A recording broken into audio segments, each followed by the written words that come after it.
falando. Ó, eu falei de deslocamento populacional, agora vamos para desigualdades econômicas e sociais, né, dentro do continente asiático. Existem grandes diferenças entre os índices socioeconômicos dos países asiáticos. O que é que a gente tem que perceber dentro dessa parte aqui do livro?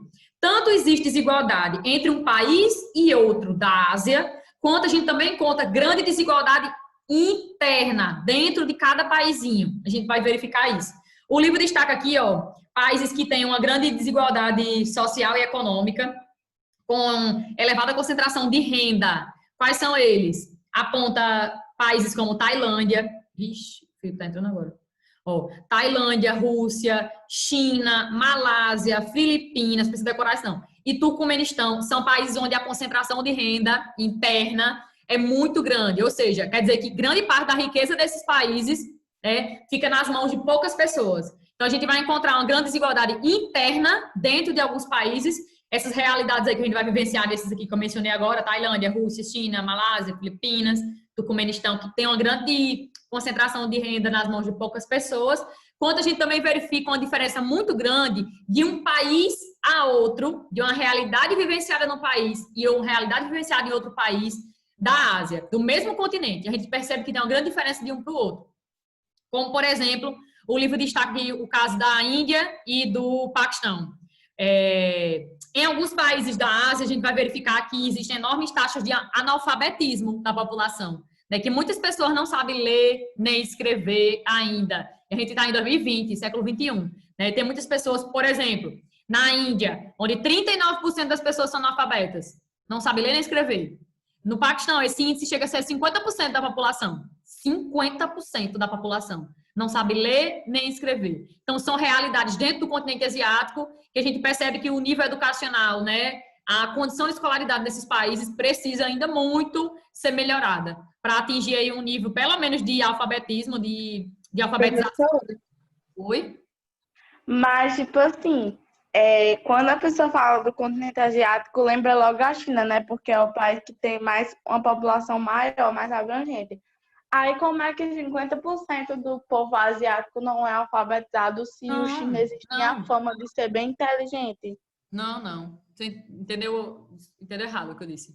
50% da população do Paquistão não sabe ler nem escrever, é analfabeta, é do Paquistão.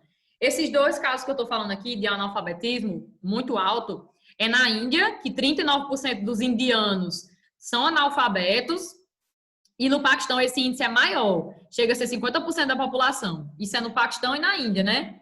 Entendeu? São realidades desses dois países aí. O que eu tô falando é que... porque eu tinha entendido que era do continente asiático no geral. Não, falei geral não. Aqui tá, ó, essa parte aqui, que é a parte introdutória desse tópico no livro de vocês. Acho que vocês já leram e devem ter visto isso. Tem muita diferença, assim, de um país para o outro, de uma realidade que é vivenciada aqui e uma realidade que é vivenciada aqui. É bem diferente. Por exemplo, quando você compara nível de educação, escolaridade, de países como Índia e Paquistão, que o nível de escolaridade é bem baixo, que a educação desses países ainda é muito precária, precisa melhorar bastante. Quando você compara com países como Japão, Israel e Coreia do Sul, que são países que grande parte da população, quase 100% da população é alfabetizada e apresenta aí níveis educacionais altamente eficazes e bons, indicadores bons de escolaridade, você percebe que tem uma grande diferença, né, entre um país e outro da Ásia. Você percebe que dentro do continente asiático a desigualdade é muito forte, né, a desigualdade em relação à educação, mas também em relação à expectativa de vida, em relação também à questão da renda, como eu falei no início. Enquanto uns países são muito pobres, outros já são bem desenvolvidos. Já são bem desenvolvidos, exatamente. A Índia e o Japão. A Índia não, né? Porque a Índia é um dos países mais pobres, sabia? Então, a Índia e o Japão. A Índia não é desenvolvida e o Japão entendi. Fazendo a comparação, entendi. Então, quando você faz assim, a China é a maior população do mundo, a Índia é a segunda maior população do mundo. Esses países devem ter uma grande economia. É verdade, eles têm uma grande economia. São os países que mais crescem no mundo, né? A China é a segunda maior economia do mundo e a Índia está entre as 10 maiores economias do mundo. Todos os dois são asiáticos, todos os dois têm uma grande população, mas quando você avalia condições internas, condições de vida, quando se analisa a questão da renda das pessoas, saúde das pessoas, acesso à educação de qualidade e acessível a todos, esses indicadores aí são altamente baixos nesses países, né? São países que têm uma grande economia, mas muitas vezes são países que concentram muita renda nas mãos de poucas pessoas, né? São países que enfrentam muitos problemas sociais ainda, né? Então, assim, é bom na economia, mas quando você vai analisar a condição de vida das pessoas, né, é péssimo.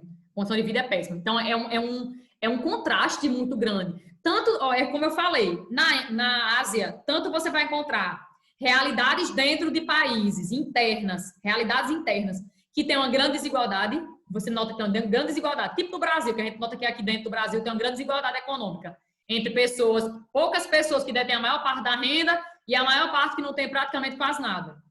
Isso a gente também encontra dentro do continente asiático. Como também encontra uma grande diferença entre um grupo de países e outro grupo de países. E aqui eu estou comparando essa questão da escolaridade, né? Na questão de analfabetismo, de ter acesso à educação, que as pessoas saibam ler, escrever, interpretar texto e tudo mais, quando a gente compara a realidade da Índia e do Paquistão com a realidade de países como o Japão, que é um dos países mais industrializados da Ásia, né? E uma das maiores das educações, modelos de educação para o mundo todo, porque a educação do Japão é um modelo de educação para o mundo todo, um dos sistemas mais eficazes de educação do mundo é o do Japão, o japonês. Japão, Coreia do Sul e Israel. Israel, principalmente, o livro destaca bastante Israel. Por quê? Porque em Israel a gente vai ter praticamente quase 100% da população alfabetizada. E é um país que tem uma mão de obra altamente qualificada, justamente pelo fato de que tem uma educação muito boa. Quanto mais a educação do país é boa, é eficaz, mais aquela mão de obra, geralmente, ela tende a ser mais qualificada, porque é uma mão de obra que está sempre se especializando, sempre estudando mais. Tem recurso para isso. O governo oferece isso, oferece especialização, oferece cursos, enfim, para a mão de obra estar sempre se especializando. E quanto mais a pessoa é alfabetizada, mais ela estuda, ela tende a buscar mais conhecimento. Então, esses países aqui, eles se destacam muito nesse setor educacional, mas também em outros setores, né? Na economia. Repare que uma coisa tem a ver com a outra. Países que crescem bastante na economia são países que investem maciçamente em educação. Não tem como um país desenvolver seu setor econômico se ele não investe em educação de qualidade para todo mundo, entendeu? Principalmente a população mais pobre, mais carente. Países que muitas vezes não oferecem uma educação de qualidade, ele não é que seja um país que é pobrezinho, que não tenha condições de investir. Muitas vezes ele não investe em educação de qualidade ou retira dinheiro da educação porque ele sabe que pessoas alfabetizadas, pessoas que estudam, criticam o governo, pessoas que sabem de coisas, que procuram notícias, que leem notícias, que ficam investigando o que está acontecendo no país, são pessoas que incomodam o governo. Governo, quando eu falo, estou falando do todo, tanto de presidente quanto de senador, dos cambal que vocês imaginaram. São pessoas que incomodam, pessoas letradas, pessoas que estudam, incomodam, entendeu? Por isso que a educação pública é tão precária. Exatamente, é um projeto. Essa questão de educação, da educação pública no nosso país ser tão péssima, ser tão ruim, é um projeto, minha gente. É só você parar para pensar, é um projeto, né? Esses governantes, eles não querem pessoas que fiquem sabendo o que o governo está fazendo, o que o governo quer fazer, o governo quer destruir o país, os recursos naturais e acabar com os nossos direitos, entendeu? Eles não querem pessoas que saibam disso. Eles querem pessoas... E a educação pública era para ser melhor que a privada, porque o governo tem muita mais verba para investir do que essa. Era para ser tão boa quanto, na minha opinião, era para ser tão boa quanto. Não é que seja melhor, era para ser tá no mesmo nível, entendeu? Era para ser tão boa quanto. Mas aí muitas pessoas buscam colocar seus filhos em escolas privadas porque eles sabem que existe uma diferença muito drástica em termos de conteúdo, de aprendizagem, de acompanhamento da educação. Tem muita diferença de ter professor... A atenção dos professores. Recurso, atenção, enfim, tem muita diferença. Então, isso também, o que acontece no Brasil não é muito diferente de países asiáticos, não. Esses países aí que tem uma grande quantidade de pessoas que não têm uma educação boa, eficiente. Não é muito distante da nossa realidade. Isso também acontece bastante. Então, comparando isso aí, a gente percebe que no caso Israel, né, que eles citam muito a questão de Israel. Israel é um dos países mais ricos do Oriente Médio. Assim, em termos, é um país considerado, de certa forma, desenvolvido. É um país que investe muito na educação de qualidade. Por isso que é um dos países que mais crescem dentro ali daquela faixa do Oriente Médio. Eles investem em educação de qualidade. Sua mão de obra é mão de obra qualificada. Então, países que querem crescer, eles têm que investir em educação. Sendo que muitas vezes o nosso país, o Brasil, né, é um país líder na questão de corrupção, de desvio de dinheiro público. Então, quanto menos as pessoas saberem dessas coisas, melhor. Quanto menos as pessoas terem noção do que acontece mesmo na prática, melhor. Porque essas pessoas não incomodam. Elas nem sabem. Se você não sabe, você vai incomodar como? Você vai lutar pelos seus direitos como se você não sabe? Entendeu? Então, perfeito. Enfim. Em muitos países, embora os indicadores sociais venham apresentando uma melhoria nos últimos anos, na Ásia, no geral, as taxas de mortalidade infantil ainda são muito elevadas em alguns países, o nível de analfabetismo também, a expectativa de vida ainda é baixa em alguns países. Então, são problemas que ainda acontecem bastante, principalmente quando você compara, por exemplo, quando você compara alguns países asiáticos com países latino-americanos, aqui da América, com países da Europa, com países da Oceania, você vê que o indicador social é bem melhor. Você repara que tem muitos países asiáticos que eles enfrentam problemas e precisam ser vencidos ainda, né?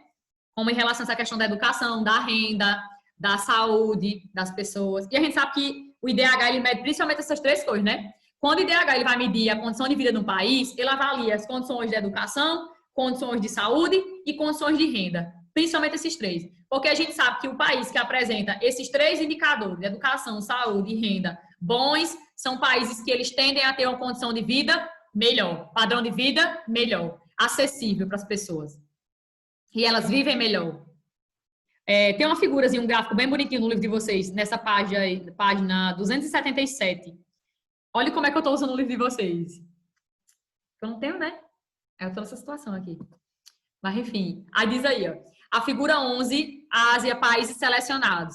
A taxa de mortalidade abaixo de 5 anos. Pessoas que morrem, crianças que morrem, né? Até antes de completar 5 anos de idade. Aí tem um percentual aí bem bacana, ó. Afeganistão, o índice é bem elevado, ó. Afeganistão, Turcomenistão. Isso tem a ver com a condição de vida desse país, com a saúde desse país? Com certeza. Prevenção de doenças, tratamento de doenças, atendimento médico hospitalar para todo mundo. Nível de informação da população. Vocês sabiam?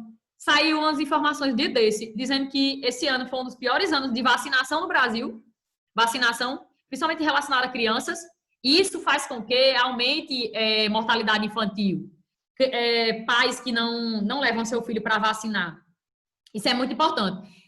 Tem a ver, mais uma vez, com a questão da educação. A educação está totalmente relacionada com todos os fatores da nossa vida. Educação. A gente não percebe o quanto ela é importante, até sofrer por causa dela. Pais que não vacinam seus filhos porque pensa que vacina faz mal, porque viu no grupo do WhatsApp que tal vacina tem tal consequência que pode ocasionar não sei o que para o filho dele. Entendeu? Isso é falta de informação. É pessoas que muitas vezes não estudam, não tiveram uma boa educação ao longo de sua vida. Aí elas tendem a reproduzir o que elas veem no grupo do WhatsApp, a fake news que manda para ela, as fake news que mandam para ela. Enfim, o carinha que diz que a Covid é só uma gripezinha, que vai passar logo, que pode ir para a rua, vai trabalhar, vai ser explorado, você vai perder seu Nosso emprego. presidente. Eu não queria nem dizer. Mas, enfim.